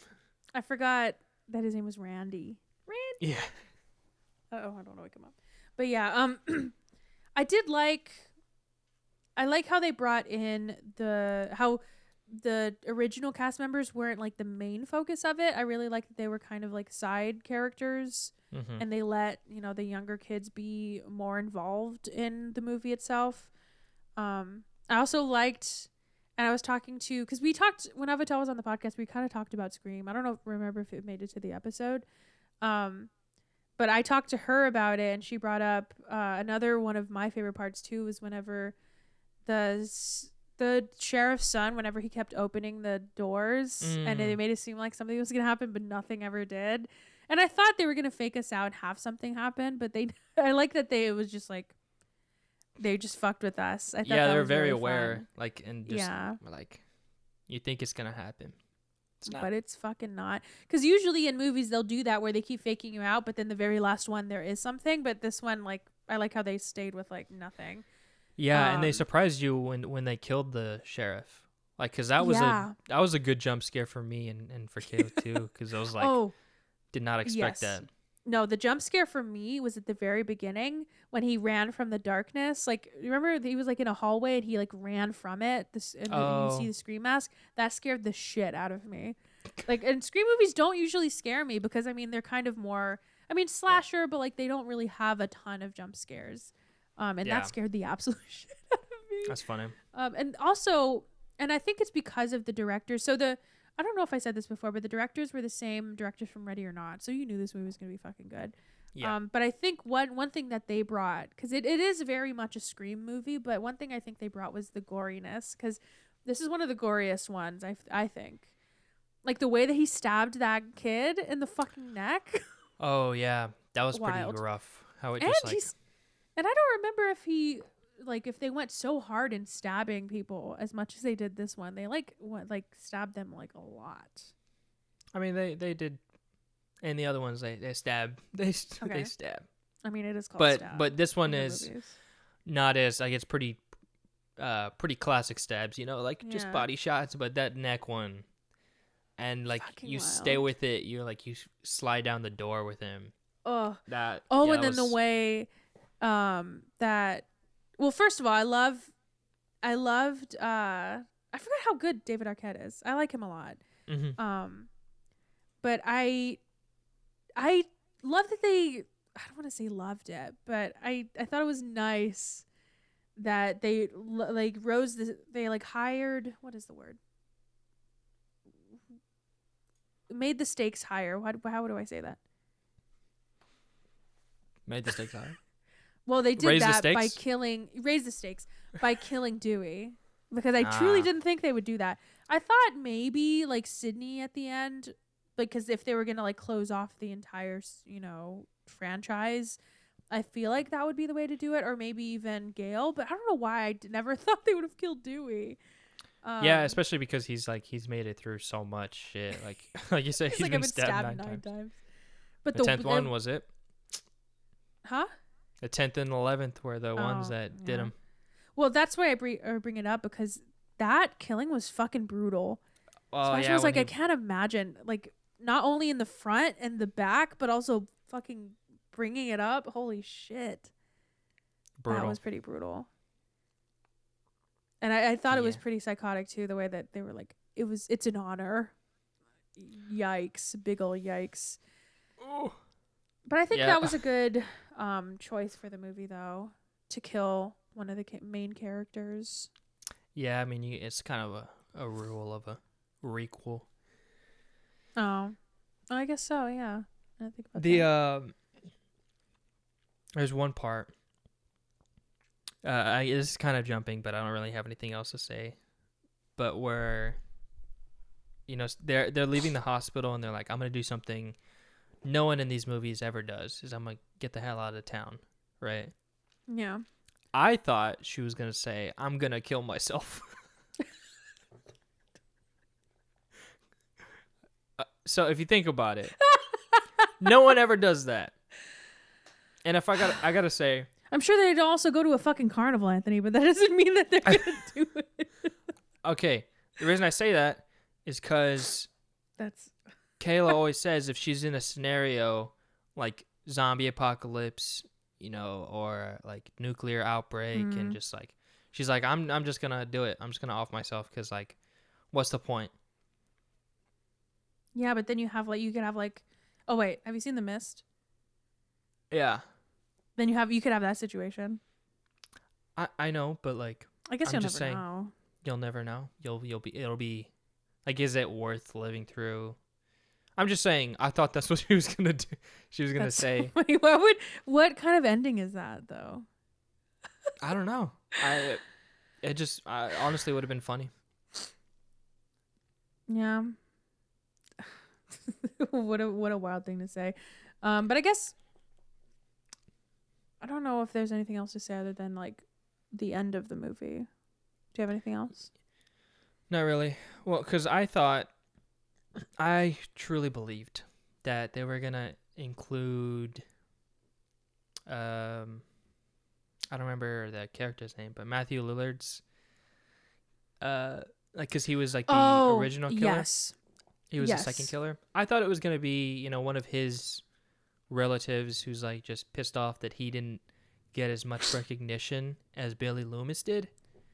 They did make that a big part of it, where they kept saying like, or a couple of people made it a point to be like, well, there was another guy too, and so I thought it was gonna be him. I know he's like technically supposed to be dead, but like, I don't know, maybe not. He got stabbed a bunch though. I don't think. Yeah, well, yeah, that's true. And then TV fell on his face. But yeah, I thought that was gonna be it, and it's. Yeah. I don't know if it's kind of lame that it was just. In my review, I put a Reddit boyfriend and a Letterboxd girlfriend. Yeah. I told Sebastian, do you go on Reddit? And he's like, yeah. And I said, well, then we could probably murder people. With enough dedication. Yeah. I mean, I liked it, though. I liked that it wasn't... I think that was the point about the whole, how psychotic, how toxic fandoms can be, where they think that they own this movie, that it's theirs, even though like people will say that like it is your franchise to love, it's your franchise to interact with, but like at the end of the day, other people make these movies, and if they don't do something you don't like, tough shit, deal with it. And so or I do make your own by killing them. And I think that's the whole, like, they think that they can do it, and I don't know, I did like, I guess, the whole idea of it. Yeah, for sure. I definitely like it too. I just That's where I thought it was going. Good misdirection. Yeah. In my brain. And I did like, I told Sebastian at the end, I was like, that girl that played Amber looks so familiar. And I looked her up, and I guessed it right that she was in Once Upon a Time in Hollywood. And not only was she in that movie, but she was also set on fire in that movie. I don't know if you remember. And I told Sebastian, whenever she was lit on fire, I was like, oh, okay, I recognize her. Yeah, she plays another psycho crazy person. I mean, another typecast. Psycho crazy killer. It's funny, like, I know every they always come back, and like her coming back, there was in the theater, someone was like, how the hell is she alive? Like, it was that person. Well, truly. Yeah. There was also like a literal baby in the theater. I was dumbfounded. Like, people are fucking wild. I thought it was a part of the movie, but no, there was an actual baby in the theater. Because like I saw the mom take her out or take the baby out. Like a baby or like a toddler? No, like a baby. Like she couldn't walk. And what time was this? Did you see it? We saw it at like 8. So it wasn't like we saw it at 10:30. It wasn't too late, but like the baby. Yeah, that's a little. There was also a moment. Well, I guess someone was on their phone, but some lady yelled, "Get off Snapchat!" It was hilarious. Get off Snapchat. That is very funny to be on Snapchat during a movie, but also to call it out. Also that they're on Snapchat. It was a weird experience. I think of it, to see a alternate dimension trailer to a Foo Fighters movie, and then a baby being in there, and then somebody's on goddamn Snapchat. Get off damn Snapchats. Solid ending though. I like the new cast. I like the new cast too. Besides Sam. I don't want them to make another one. Nah, I don't think there's. I don't think they're going to. I do also like. I didn't realize a lot of the. It was nice that Sebastian didn't know some of what was happening, because I felt like I had to like point out some stuff, because I liked at the end, like the biggest reaction in the theater. There wasn't a huge reactions, but the biggest one was when the other twin was still alive. Oh yeah. And I like that too, because I like this movie just feels like it was basically the first movie, but just in a different format. Oh, sorry, 2 things. One, I like the reveal of them being in the house from the first one. Yeah, because I didn't realize. And I love the like panning out, and then you realize that it's the same house. I thought that was really clever. But the thing I was talking about is that another thing I realized was when they showed the brother being alive, that is the same way that what happened to Randy in the first one, their uncle. Whereas everybody thought he was dead because he was stabbed so many times, but then he was fine. And he was like one of the other people that was alive still. I really liked that they did that with his family. That it was like kind of the same. Yeah. I don't know. I liked how they did it. And it feels like a movie, and I don't know if I'm incorrect in saying this, but it feels like I should have not liked how similar it was and how it felt like the same kind of movie. But I really did like it. I think they did a really good way of, like, I guess a requel of like recreating it, but respecting what happened before, kind of redoing it a little bit. I liked that a lot. Right. Yeah. Fan service. I enjoyed it. What'd you say? And it didn't. I don't think so though. I think they just. It did feel like they respected what the other movies did.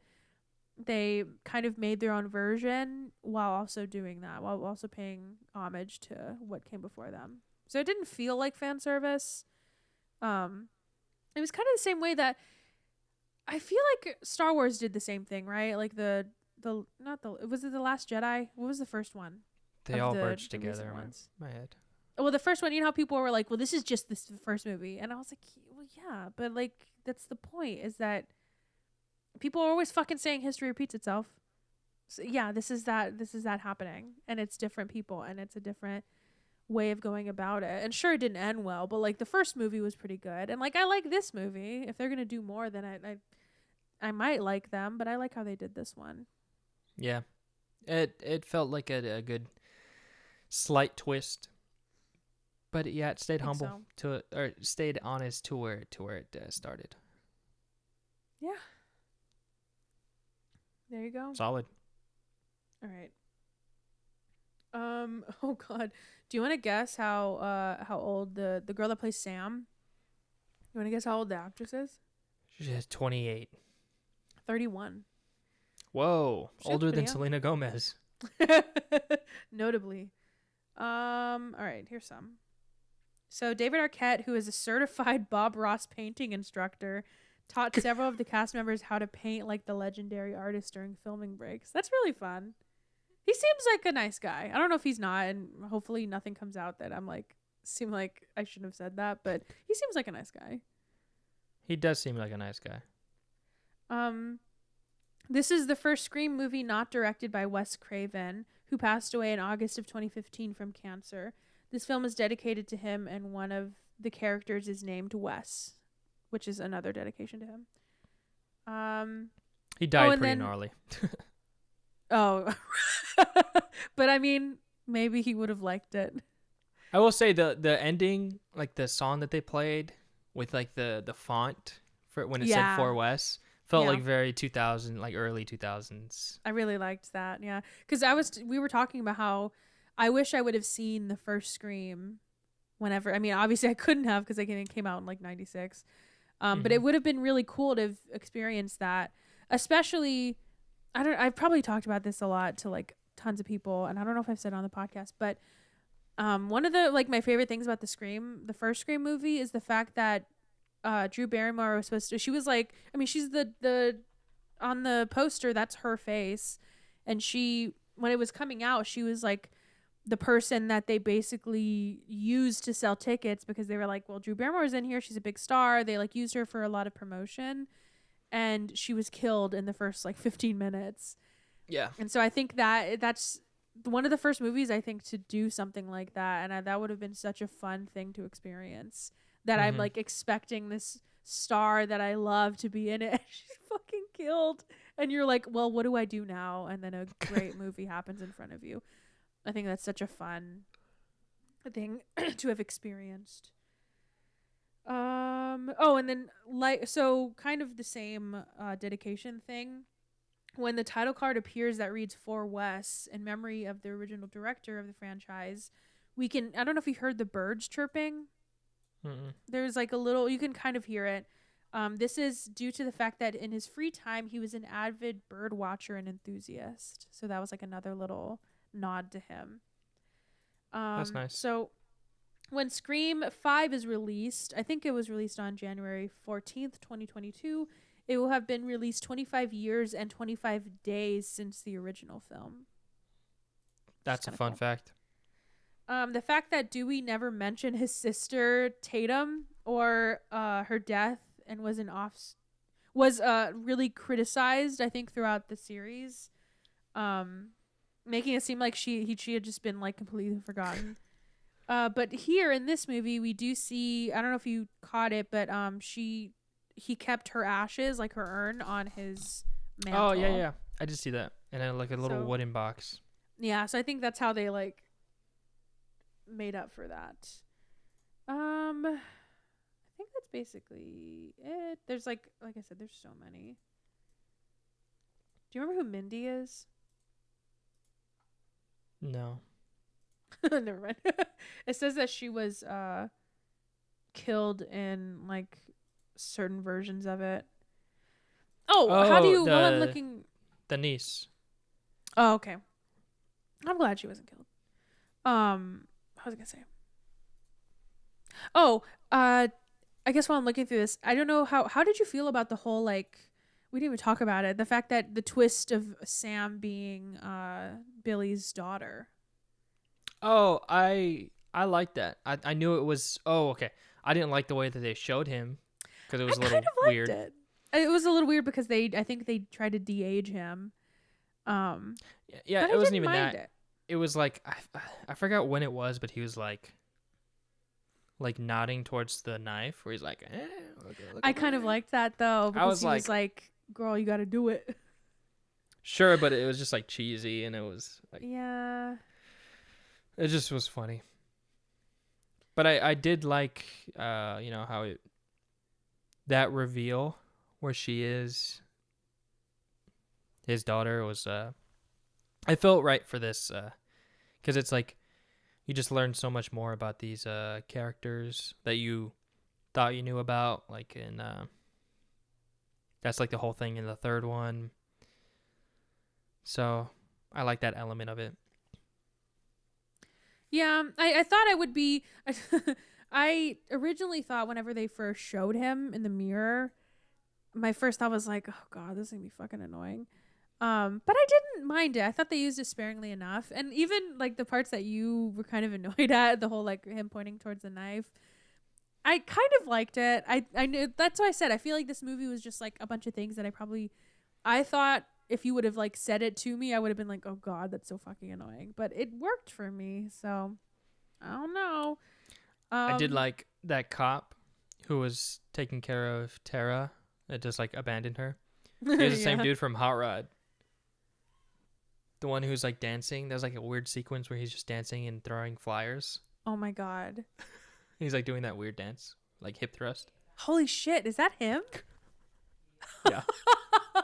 He looks so, I knew it. He looks so familiar. Whoa. He like wants to be a part of the crew. Yeah, I know exactly what you're talking about. That's a fun fact we can end on because there's so many. Yeah. We'll end on that one. Yeah. Well, actually, this one's kind of funny. Liv has red hair and is suspected to be the killer. Turns out that she isn't, making her hair a red herring. Whoever wrote that on IMDb was so fucking proud of themselves. And you know what? They should be. Hilarious. Well, thanks for listening, guys. This has been a long one. Oh, shit. I'm sorry. Nah, it's fine. With the breaks and all that. It's always because I take so long talking about every single movie that I watch. You can cut some of those out if you want. I'll cut it down. I won't cut it out. All right. Yeah, thanks for listening. BrotherSisterShow.com for everything. If you made it this far, congrats. Here's a little token. You're a girl boss. Yeah. We'll see you next week. Goodbye.